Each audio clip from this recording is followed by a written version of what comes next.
దేవుని ప్రియులకు శుభములు. ఈ దినమందు దేవుని వాక్యాన్ని చదువుకుందాము.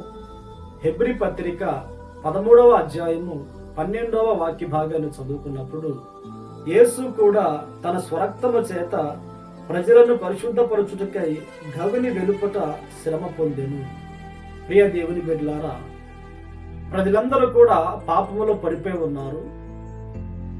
ఆ పాపములో నుండి ప్రజలను విడిపించాలని యేసుక్రీస్తు ఈ లోకానికి వచ్చారు. తన స్వరక్తం ఇచ్చి ప్రజలను పరిశుద్ధపరచుటకు యేసుక్రీస్తు ఈ లోకానికి వచ్చి శ్రమ పొందారు.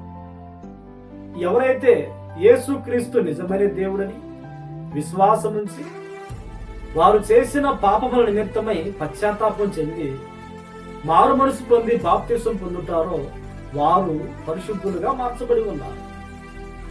పరిశుద్ధులుగా మార్చబడిన వారు ఏ రీతిగా ఈ లోకంలో జీవించాలి అంటే, యేసుక్రీస్తు ఏ రీతిగా శ్రమ పొంది ఉన్నారో ఆ శ్రమలలో పాలివారుగా మార్చబడాలి. ప్రభు నమ్ముకున్న తర్వాత కలుగుతున్న శ్రమల్లో బాధల్లో ఈ శ్రమలేంటి బాధలేంటి అని ప్రభువుని వెంబడింపక మరలా లోకములో కలిసిపోయిన వారు అనేక మంది మనకు కనబడుతూ ఉన్నారు. మనమైతే ఆయన ద్వారా పరిశుద్ధపరచబడిన వారు గనుక, ఆయన మన నిమిత్తము శ్రమ పొంది ఉన్నారు గనుక, మనమును కూడా ఆ శ్రమల్లో పాలువారముగా మార్చబడి ఆయన వెంబడించే వారముగా ఉండాలి. యేసుక్రీస్తుని వెంబడించిన శిష్యులు కూడా ఆయన శ్రమల్లో పాలు పంపులు పొందిన వారుగా మనకు కనబడుతూ ఉన్నారు.